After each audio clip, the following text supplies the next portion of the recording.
story begins at a CCTV control center where we see two women talking about a new guy, Jong-boo, who has just joined. Because the guy was wearing black sunglasses even indoors, they found it odd. Just then, they notice on one of the cameras that two thieves on a bike have snatched a bag from a girl and are fleeing the scene. Seeing this, they inform their chief about the incident, and the chief immediately relays the information to the police control room. Meanwhile, everyone at the control center starts tracking the thieves using the CCTV cameras. But after a short while, the thieves suddenly disappear from view, which leaves everyone frustrated. At that moment, Jong-boo spots the thieves escaping on another camera. Seeing this, the chief quickly informs the police again. Thanks to this, the police are able to catch the thieves. Everyone is impressed with Jong-boo's sharp observation. Actually, Jong-boo had a condition that made him see everything in slow motion. It was because of this slow motion perception that he was able to successfully track the thieves today. Now we are shown a flashback where we see Jong-boo in 5th grade participating in a race with his friend Sumi. During the race, Jong-boo experienced slow motion for the first time. When his parents found out about it, they took him to Dr. Seok, who examined his eyes and told them that Jong-boo had a rare condition called dynamic visual acuity. Because of this condition, Jong-boo could see everything in slow motion, meaning he could perceive the details of anything moving, walking, or running with incredible clarity. To prove it, Dr. Seok threw a ball at high speed toward Jong-boo, but Jong-boo easily caught it. Then the doctor warned that if Jong-boo ran too much or exerted himself too hard, he would start feeling dizzy, and if such episodes kept happening, he could eventually go blind. So Dr. Seok advised him to always wear black sunglasses. After learning about Jong-boo's eye condition, his father went abroad to earn money so they could afford proper treatment for his son. Jong-boo then started living with his mother and sister. His condition was both a blessing and a curse. He enjoyed watching certain things in slow motion, but because he always wore black sunglasses, kids at school often teased and bullied him. At school, Sumi was his only friend. Eventually, Jong-boo started to have feelings for her, but as time passed, because she was friends with Jong-boo, others started teasing and ignoring Sumi as well. All of this led to a point where, even though she didn't want to, Sumi left Jong-boo. Now Jong-boo had no friends at all. This made Jong-boo feel hopeless and depressed, so he decided to damage his eyes completely by watching TV non-stop from a very close distance, day and night. However, even with all that effort, his eyes didn't get any worse. Instead, he started to fall in love with the dramas he was watching. He would observe every actor up close with intense focus, and after that, Jong-boo stopped going outside entirely.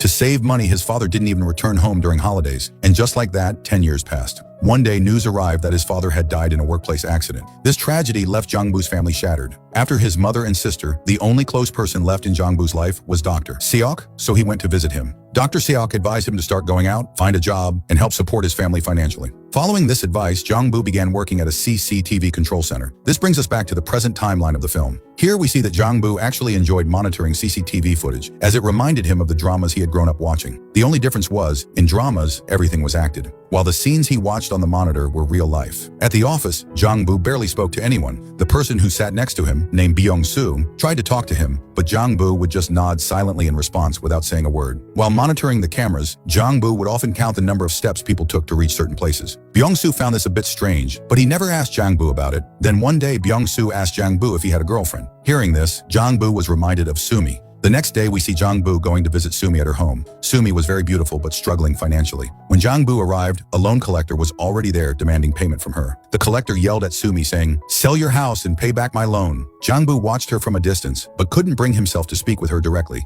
From then on, he began watching Sumi regularly through the CCTV cameras. During this time, he memorized her daily routine. Every night, Sumi would return from work and stop by a coffee shop to buy a cold drink. Seeing this, Jong-boo started doing the same. One day, he noticed an abandoned sofa lying on the roadside. So he took the sofa and placed it at the spot where Sumi would usually stand and drink her cold beverage, hoping she could sit and relax there. That night, Sumi noticed the sofa. Without thinking too much about who placed it there or why, she sat down and enjoyed her drink comfortably. The next day, it started raining, and Jong-boo saw through the cameras that Sumi was stranded at a bus stop. He rushed to the spot with Byung-soo's help. Once there, Jong-boo tried to shield her from the rain with an umbrella like a hero from a K-drama. But Sumi didn't recognize him. She angrily told him off and walked away. After this, Jong-boo and Byung-soo went to Dr. Seok to ask for advice on how to impress Sumi. Dr. Seok suggested he give her flowers. The next day, we see Sumi on her way to audition for a musical drama, but she's already late. She calls her manager, but he tells her she's too late. Disappointed, she starts singing in the street. She sang beautifully, and people passing by began to stop and watch her. At that moment, Jong-boo arrived with a new hairstyle and a bouquet of flowers. After her song ended, he approached her and handed her the flowers. But Sumi said, "This isn't the time for flowers. I'd rather have a carton of instant noodles," and walked away. At that moment, Jong-boo called her by name and introduced himself, saying, "I'm your childhood friend." Sumi replied, "I'm not your friend. I never had a friend named Jong-boo when I was a kid." Hearing this, Jang-bu was stunned. He had been following the wrong girl all along, but by now he had truly fallen for Sumi. The next day, by coincidence, Jang-bu and Sumi ran into each other again. Sumi was returning home after shopping. When Sumi saw Jang-bu, she made him carry her shopping bags. As he finished delivering them to her home and was about to leave, Sumi asked, "Why are you looking for your childhood friend?" To this, Jang-bu replied, "Because I like her." Hearing that, Sumi was left speechless. Later, Jang-bu noticed through the CCTV camera that Sumi was talking to someone on the phone. From the conversation, she found out that she had been selected for the musical drama. Overjoyed by the news, Sumi started dancing in the street. Seeing her so happy made Jang-bu happy too, and he even sketched her. That evening, we see Sumi at a cafe celebrating her good news. Just then, Jang-bu showed up with a box of instant noodles and handed it to her, saying, "You said you'd rather get noodles than flowers, remember?" They started talking. During the conversation, Sumi showed him her drama script and even acted out a small part for fun. In return, Jang-bu showed off his talent. Everyone in the cafe started throwing spoons at him with numbers written on them at high speed. Jang-bu caught each one effortlessly and accurately read the number on each spoon. They all had a great time. The next day, we see Jang-bu walking around near Sumi's house counting his steps. Byung-soo saw this and realized that Jang-bu was trying to memorize the route. That evening, as Sumi returned home from work, she found Jang-bu waiting for her. They began walking and talking together. Sumi asked, "What do you do for work?" Jang-bu replied, "I work at a CCTV control center. I spend all day watching people." After a while, they sat on the sofa outside the coffee shop. Sumi then told Jang-bu, "The cafe owner is my crush. I'm sure he even has a car." This made Jang-bu jealous. He stared intensely at the cafe owner for a long time, unable to hide his feelings. Determined to impress Sumi, Jang-bu decided to take her on a drive in a car. But since he didn't own one, he started asking everyone at the office if anyone had a car he could borrow. Unfortunately, no one did. Later, as Sumi was walking home, she ran into the loan collector again. He threatened her, saying, "If you don't pay up soon, I might have to hurt you." Just then, Jang-bu and Byung-soo showed up and rescued her. When Jang-bu returned to the office, he saw Sumi standing in front of one of the CCTV cameras, shouting, "Thank you." She knew Jang-bu was watching her from somewhere in the CCTV control center. Seeing that made Jang-bu's heart fill with joy. That night, the two of them went to a park. Jang-bu caught falling leaves and handed them to Sumi, asking, "If you had a car, where would you go?" Sumi replied, "If I had a car, I'd always drive to the ocean."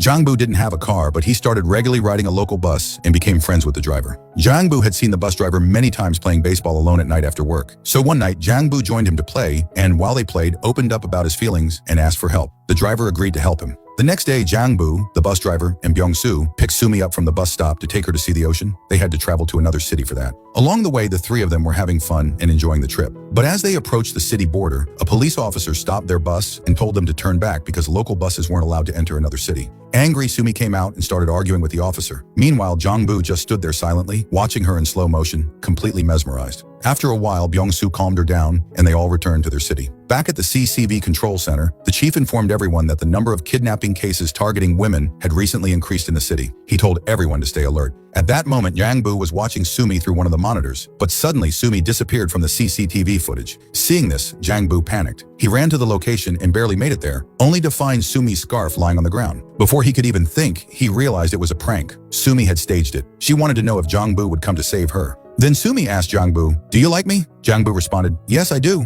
Hearing that, Sumi took off Jang-bu's sunglasses and kissed him. Afterward, Jang-bu went to drop her off at her home. Sumi invited him in, but when they entered, they saw that the loan collectors had already arrived and were sitting inside. They had trashed the place and were threatening Sumi to repay the money. Jang-bu tried to protect Sumi, but unfortunately, the stress caused his vision to blur, and he collapsed on the spot. Later, when the loan collectors finally left, Jang-bu and Sumi began cleaning up the mess together. While doing so, Jang-bu saw the same old drawings he had made for Sumi back in school, confirming that Sumi was, in fact, his childhood friend. Sumi then admitted to Jang-bu, "Back then, I left you during your darkest days. That's why I hid my identity from you. I'm sorry." Jang-bu stayed silent, unable to say anything. The next day, he went to Dr. Seok for an eye checkup. There, the doctor told him that his condition had worsened and that he could lose his vision at any moment. Hearing this, Jang-bu became even more determined. Wherever he went, he kept counting his steps so that if he went blind, he'd still be able to navigate on his own. On the other hand, Sumi sold her house to repay all her debts, but now she had nowhere to stay. Jang-bu sees Sumi on the monitor, carrying a box and talking to someone. At that moment, a female co-worker at the CCTV center notices that a car has been circling the same area for quite a while. She becomes suspicious and zooms in on the license plate. From the plate, she realizes the car belongs to a wanted kidnapper. She immediately informs the chief, who then alerts the police. But within minutes, the car disappears. At the same time, Jang-bu no longer sees Sumi on the screen, which terrifies him. What if something has happened to her? Without hesitation, Jang-bu grabs his bicycle and rushes out to save her. But on the way, his vision starts to fade. He ends up crashing into a car. Byung-soo, who sees all this happening through the CCTV footage, rushes out to help him. Meanwhile, the kidnapper is threatening Sumi with a knife, trying to force her into the car. Just then, Jang-boo somehow arrives shouting, "Sumi!" Startled, the kidnapper lets go of Sumi and starts to flee. But right then, the police arrive and arrest him. The police take Sumi for questioning. Jang-boo, however, is left alone on the street. Byung-soo eventually reaches him and grabs his friend's hand to support him. Jang-boo, now nearly blind, breaks down in tears. Because of his condition, he decides to distance himself from Sumi. On the other side, Sumi often looked at the CCTV, waving, hoping Jang-boo would come visit her. Now we're shown a scene set a few months later. Sumi sees Jang-boo sitting at a coffee shop. Excited, she walks up and waves at him, but Jang-boo quietly pulls out a walking stick and walks away in the opposite direction. Sumi is shocked and it hits her. Jang-boo is now blind. The realization breaks her heart. She follows him quietly and ends up at an art gallery. There, she sees paintings of herself, paintings Jang-boo had created. We then hear Jang-boo's voice in narration. "Even if I can't see Sumi with my eyes, I can still see her in my memories." The next day, Sumi follows Jang-boo again. After walking a little ahead, Jang-boo turns around and asks, "Where do you want to go today?" Sumi realizes that he can still feel her presence. Smiling with tears in her eyes, she runs up and hugs him tightly. And with that, the film ends.